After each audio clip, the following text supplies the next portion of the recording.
Daviliana. Saya adalah seorang guru di SD Negeri Karangnangka. Selain itu, saya juga merupakan mahasiswa PPG Prajabatan Prodi Pendidikan Guru Sekolah Dasar di Universitas Muhammadiyah Purwokerto. Pada hari ini, Kamis 18 November 2021, saya akan melaksanakan uji kinerja atau UKIN secara tatap muka di sekolah saya. Terima kasih. Bismillahirrahmanirrahim. Assalamualaikum warahmatullahi wabarakatuh. Assalamualaikum warahmatullahi wabarakatuh. Ya, selamat pagi anak-anak. Selamat pagi, Bu. Bagaimana kabarnya hari ini? Sehat. Sehat, alhamdulillah. Sudah sarapan semua kan? Sudah. Sudah mandi? Sudah. Sudah siap ya mengikuti pelajaran hari ini ya? Sudah. Oke. Sebelum belajar, kita berdoa bersama-sama dahulu. Bismillahirrahmanirrahim. Raditu billahi rabban wa bil islami dinan wa bi Muhammadin nabiyyan wa rasulan. Rabbil zidni ilman warzuqni fahman. Amin. Nah, biar semangat hari ini, kita nyanyi dulu ya. Coba semuanya berdiri dulu.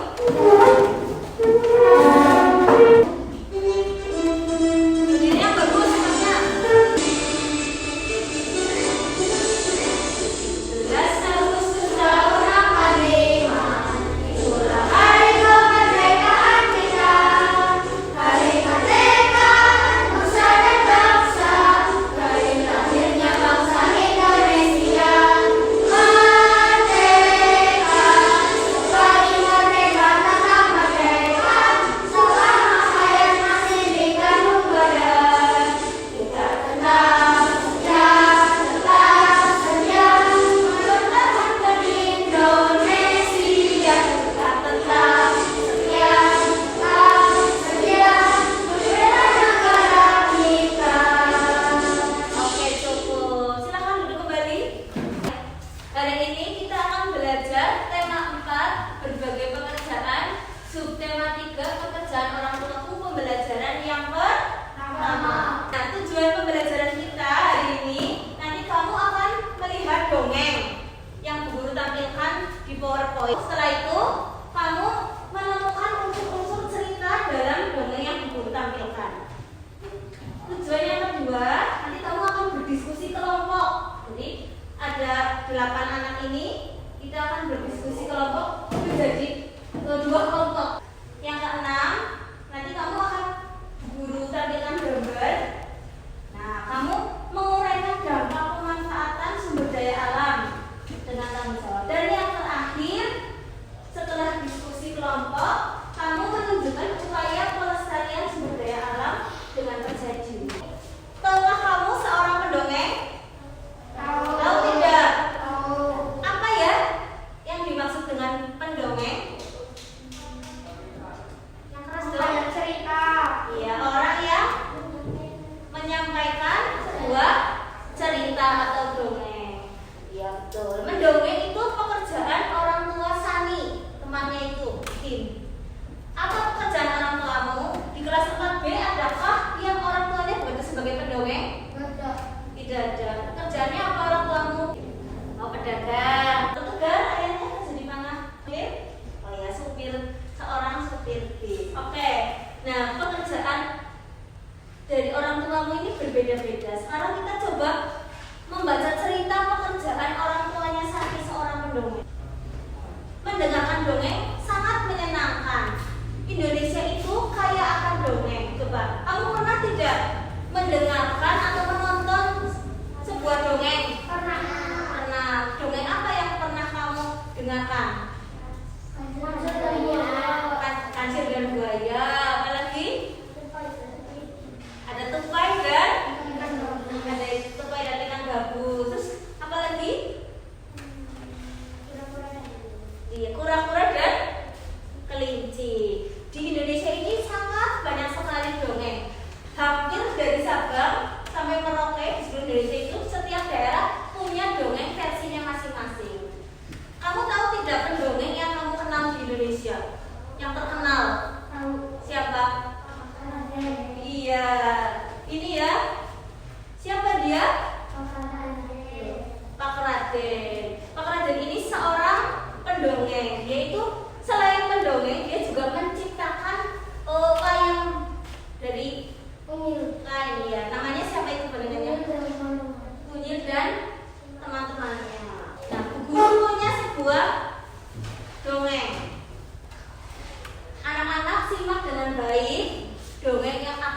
tampilkan ini. Setelah itu nanti berkelompok menyebutkan unsur-unsur dongeng.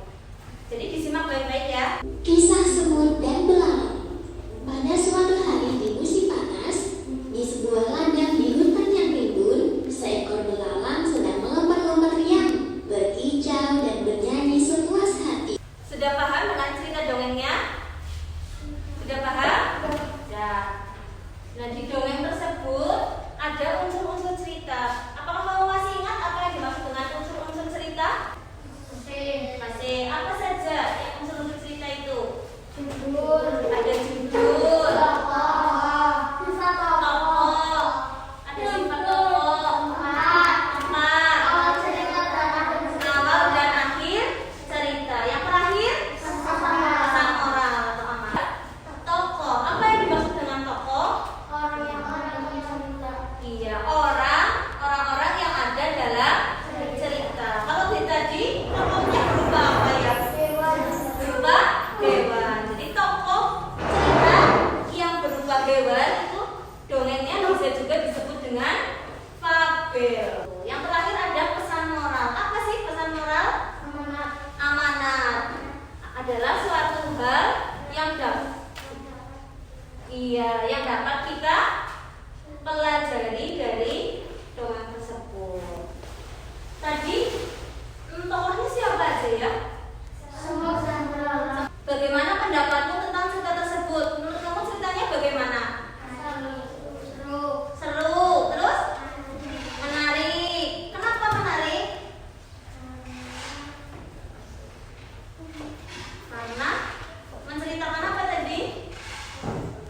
Menunjukkan kebaikan hati semut. Semutnya baik. Hal baik apa yang kamu pelajari dari cerita tersebut? Berbagi kepada teman. Apalagi? Suka menolong. Satu lagi yang paling penting. Dia suka bekerja keras. Tidak boleh menjadi pemalas. Tahukah kamu? Biasanya itu pendongeng yang membawakan sebuah cerita itu menggunakan wayang yang terbuat dari kayu. Kamu pernah lihat tidak wayang dari kayu? Pernah. Coba kita cari tahu tentang pekerjaan pengrajin kayu. Apakah ada di kelas ini yang ayahnya bekerja sebagai pengrajin kayu? Ada tidak? Tidak. Baik, kita baca cerita ayahnya dulu. Pekerjaan ayahku adalah pengrajin kayu. Ayahku membuat meja dan kursi. Untuk menghasilkan kursi, awalnya ayahku membeli kayu, memotongnya, membentuk jadi kursi, menghaluskan, lalu mengecatnya. Waktu yang dihabiskan untuk membuat kursi kurang lebih 1 minggu. Apa pekerjaan ayahnya Beni? Pengrajin kayu. Pengrajin kayu itu apa yang dia buat? Meja dan kursi. Apakah ada benda lain yang bisa biasa dibuat? Pintu, jendela, lemari. Ya, dan banyak sekali peralatan rumah tangga yang bisa dibuat oleh pengrajin kayu. Nah, pengrajin kayu ini apakah dia ngambil kayunya sendiri di hutan? Tidak. Dia dapat dari mana kayu itu? Membeli ke siapa? Iya. Jadi awalnya kayu itu berada di hutan. Dia pakai kayunya ditebang, dijual oleh orang, terus dibeli oleh pengrajin kayu. Contohnya apa selain pengrajin kayu? Penjahit. Menghasilkan apa penjahit? Baju dan celana. Apalagi? Selain penjahit, petani. Betul. Petani menghasilkan apa? Padi dan sayur.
ada di hutan, diapakan? Ditebang. Siapa yang menebang? Tukang kayu. Bahasa Jawanya apa? Tukang aktor, ya kan? Aktor wit. Ditebang. Terus selanjutnya diapakan kayu-kayu itu? Diangkut atau dibawa ke kota. Siapa yang membawa kayu-kayu itu ke kota? Iya, distributor, betul. Seorang supir sebagai distributor membawa barang mentah itu kayu kepada siapa? Pengrajin kayu. Jadi sama pengrajin kayu diapakan? Langsung dijual ke toko mebel? Dibentuk dulu. Dibentuk apa? Kursi dan meja. Nah, setelah jadi baru dijual. Dan terakhir dibeli oleh pembeli. Yang mana yang produksi?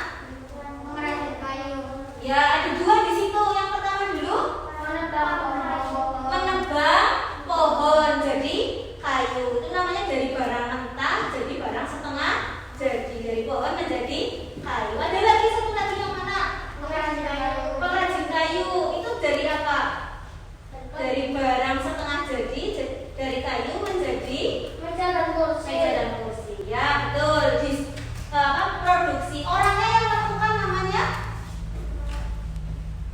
produsen. Siapa produsennya di situ? Pekerjaannya apa produsennya tadi? Siapa? Penebang pohon. Satu lagi pengrajin kayu. Ya. Proses yang pertama produksi. Yang kedua belum konsumsi. Distribusi itu kegiatan apa? Menyalurkan barang. Di mana yang distribusi? Yang mana yang kayu diangkut ke kota? Ya, betul. Ada lagi enggak? Yakin? Ada lagi satu lagi, yaitu dari pengrajin kayu, kursi dan mejanya diantar ke toko mebel. Yang terakhir kegiatan apa ya? Konsumsi. Kegiatan memakai barang. Yang mana? Membeli meja dan kursi. Nah, ayahku mendapatkan kayu untuk bahan baku mebel dari hutan. Salah satu hutan di Indonesia yang sering diambil pohonnya adalah hutan di Kalimantan. Hutan di Kalimantan tuh tidak seperti hutan di Jawa. Di Kalimantan itu hampir sebagian besar wilayahnya itu masih hutan. Pohonnya itu seperti ini. Bagaimana ini? Besar. Terus tinggi dan sangat banyak. Jadi rapat banget dan hampir gelap. Jadi kalau kamu jalan di hutan Kalimantan itu sinar mataharinya tidak bisa semuanya tembus ke dalam hutan karena tertutup oleh lembab, bukan dingin, lembab. Rimbunnya daun. Dahulu hutan Kalimantan itu sangat lebat seperti gambar tadi dan merupakan paru-paru dunia atau penghasil oksigen. Tapi kini pohon-pohonnya semakin berkurang seperti gambar ini sudah berkurang. Seringkali karena kebakaran hutan. Kamu pernah mendengar berita kebakaran hutan? Nah, kira-kira sebabnya apa bisa terjadi kebakaran hutan? Dibakar oleh orang yang tidak bertanggung jawab. Menurutmu, apakah penyebab kerusakan hutan di Kalimantan? Yang pertama, karena kebakaran hutan. Terus yang selanjutnya, menebang pohon sembarangan atau secara liar. Maksudnya liar tahu? Apa? Ilegal, tidak izin pemerintah, jadi mencuri. Tapi sangat banyak jumlahnya mencurinya, bukan 1-2 pohon. Yang terakhir ini merubah hutan menjadi lahan pertanian atau kelapa sawit, perkebunan kelapa sawit. Hutan Kalimantan itu setiap tahunnya bisa dilihat di gambar berkurang. Ia mengalami perubahan. Perhatikan penampakan hutan. Ada warna hijau dan warna putih. Coba lihat di tahun 1950 bagaimana keadaan hutannya. Masih lebat. Masih lebat, masih banyak. belum ada kerusakan ya, masih asli. Terus yang selanjutnya berkurang hutannya, banyak, semakin tahun semakin banyak warna putihnya, berarti hutannya semakin gundul, semakin berkurang. Hingga pada tahun kemarin 2020, bagaimana nih keadaan hutan di Kalimantan? Lebih banyak hutannya atau kerusakannya? Banyak kerusakannya. Sebabnya kalau hutannya gundul, banjir, terus erosi, pemanasan global. Pemanasan global itu maksudnya bumi semakin tahun semakin lama itu semakin panas karena nggak ada pohon, nggak ada oksigen, jadi semakin panas. Nah, apa yang harus kita lakukan untuk menjaga kelestarian hutan? Ada banyak ya. Coba yang pertama, reboisasi. Kamu tahu reboisasi? Apa itu? Iya, menanam ulang hutan yang gundul. Yang kedua, sistem tebang pilih. Maksudnya apa? Menebangnya dipilih yang bagaimana? Yang bagus, yang sudah tua, terus yang besar, yang tinggi. Kalau yang masih pendek, boleh tidak? Jangan dulu, tidak. Sistem tebang tanam pada baik. Setelah menebang harus mengganti, harus menanam lagi. Jadi nebang satu, nanam satu, ya, nanam satu. Mengurangi penggunaan kertas yang berlebih. Kenapa kertas itu hubungannya dengan hutan? Serat. Ya. Kertas dan tisu terbuat dari serat. Nah, sekarang saatnya kalian berdiskusi. Ya, silakan bergabung.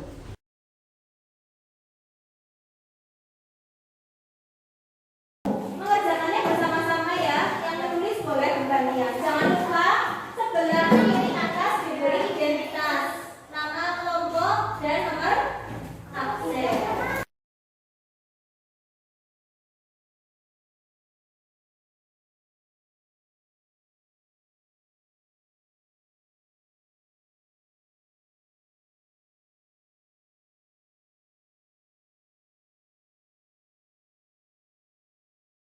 Sudah selesai semuanya? Nah, oke, sekarang perwakilan dari kelompok maju satu ke depan untuk membacakan hasil diskusinya. Judulnya ya, Mas?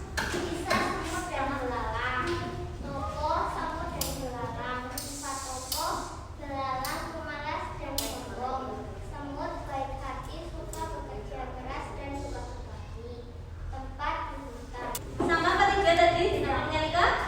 Tidak, judulnya apa kamu? Sama kan? Pisau, semut, dan belalang. Tidak sama. Tokohnya ada siapa saja tadi? Semut dan belalang. Semut sifatnya bagaimana? Baik hati. Terus? Ya. Betul. Kalau belalang sifatnya?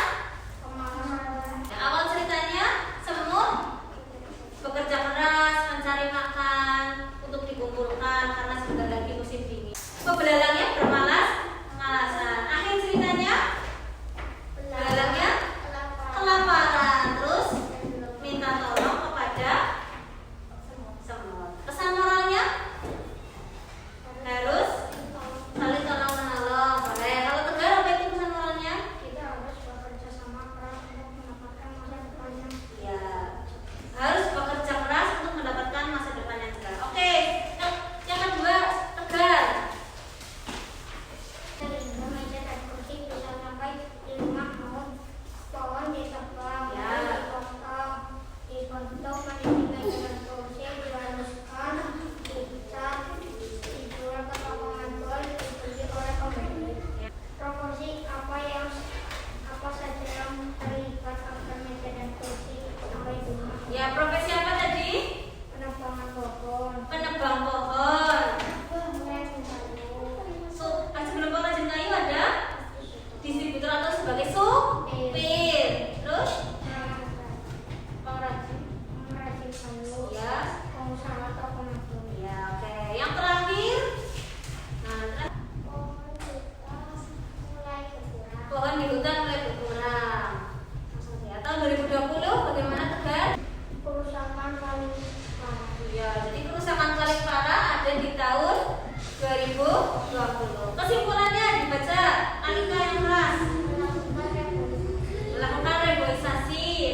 Sudah selesai anak-anak semuanya? Sudah.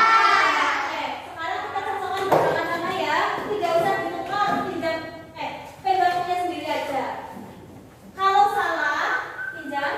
Kalau salah, nomornya dicoret. Terus jawabannya yang betul dicari.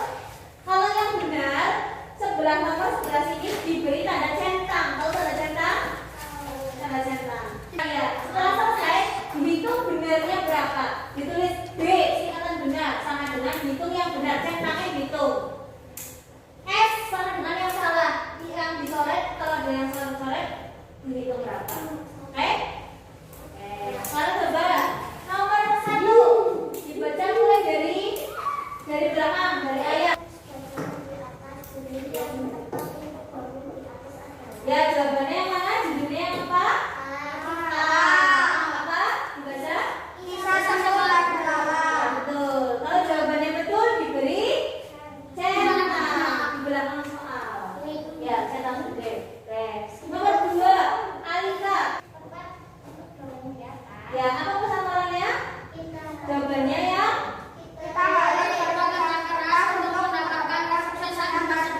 ya betul, diberi centang yang betul. B-nya berapa itu? Oh, iya. Salah satu ya? Oke. Ya.